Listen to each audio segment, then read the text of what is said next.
Et bonjour et bienvenue sur Trouve-moi ça. Aujourd'hui, on compare les trépieds pour les appareils photo à moins de 50 euros. Un petit top 3.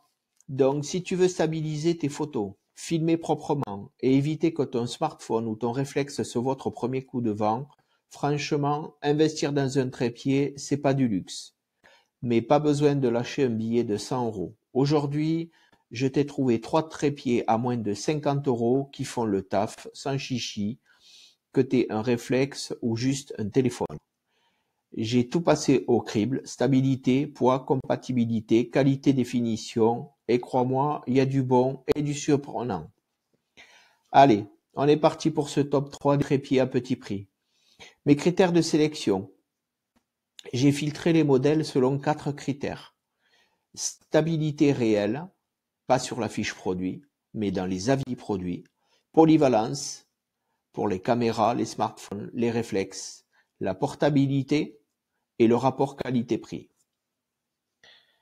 J'ai analysé des dizaines d'avis clients et éliminé direct ceux avec les têtes de trépied en plastique cheap ou des fixations à la ramasse. Exemple des trépieds que j'ai virés, le Amazon Basic trépied de 1,70 m, populaire mais trop fragile dès qu'on dépasse un smartphone. Et pareil pour le K&F Concept T210, trop instable. Alors, on commence avec notre top 3 du produit avec le Victif NT70. Donc celui-ci. Un trépied robuste, modulable et franchement bien foutu pour le prix. Hauteur max 1,85 m, rare dans cette gamme. Une tête 3D amovible et remplaçable. Très bon packaging. Donc quand je entends parler de packaging, donc la housse plus le support du smartphone plus un plateau. Les deux points faibles, il ne fait que 1,4 kg, donc c'est bien, c'est très bien pour transporter. Après, la petite astuce, je ne sais pas si vous le voyez là, il y a un petit crochet en bas, ce qui vous permettra, si vous avez un sac photo, d'alourdir un petit peu votre trépied et de façon, vous pourrez accrocher donc votre sac sur ce crochet et alourdir un petit peu le trépied, ce qui lui apportera plus de stabilité. Et le système de verrouillage des pieds peut coincer un peu, c'est ce que j'ai pu lire dans les commentaires. Pour qui est ce trépied? Pour les créateurs de contenu, les vlogueurs débutants ou photographes amateurs qui veulent un trépied stable pour l'intérieur comme l'extérieur. Un très bon qualité-prix, donc à 42,98 €, comme on le voit sur la fiche, donc moins de 45 €. Un avis que j'ai noté, très bon trépied pour le prix, je l'utilise avec un Nikon D7005 et il tient sans problème, même en extérieur. Voilà, mon produit numéro 2 que j'ai sélectionné, hop, c'est celui-ci, le voilà, donc je vais vous le faire voir comme ça. Alors, ce trépied, lui, c'est le plus polyvalent de la bande.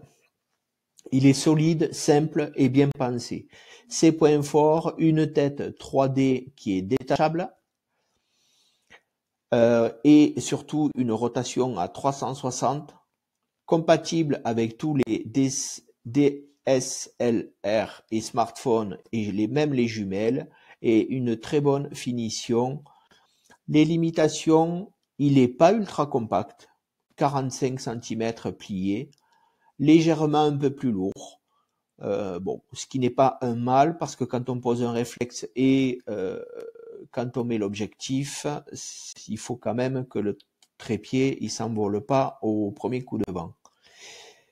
Il est idéal pour qui? Ceux qui veulent un trépied passe-partout, sans prise de tête, à la maison ou en vadrouille.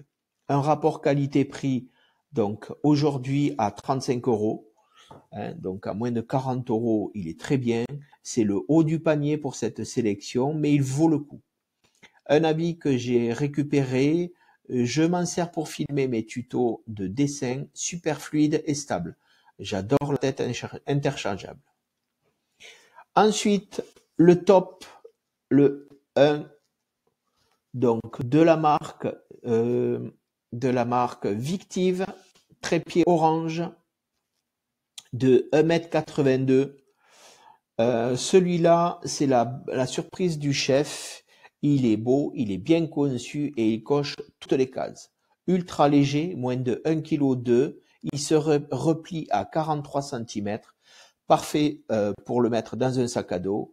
Hyper rapide à déployer grâce au verrou à bascule. Et des finitions et des accessoires au top. Deux petits points négatifs, les parties en plastique demandent un peu de douceur et c'est pas fait pour du matos lourd, pas au-delà de 2,5 kg. Le contexte idéal, ça sera en voyage, en vlog, en extérieur, photo à main levée avec stabilisation rapide. Un rapport qualité-prix qui est très intéressant, 42 € aujourd'hui. Je vous lis 2 commentaires que j'ai pu relever. Compact et léger, je l'ai amené en Thaïlande pendant 3 semaines, parfait pour le vlog. Un autre commentaire, design orange canon, solide, je l'utilise même pour filmer mes sessions de sport. Voilà. Donc, en conclusion, donc celui-ci, le Victive en orange, c'est le meilleur compromis, léger, compact et efficace. Le Joy-Con rassure par sa stabilité, un très très bon. Et ensuite, et vous voyez aussi que vous avez des options avec des supports. Donc, le dernier de l'équipe est une bonne option pour ceux qui veulent évoluer sans tout changer. Dites-moi en commentaire lequel tu choisis et abonne-toi si tu veux d'autres tops francs et sans langue de bois. Prochaine vidéo, le top 3 des micro-cravates à moins de 30 €. À très vite!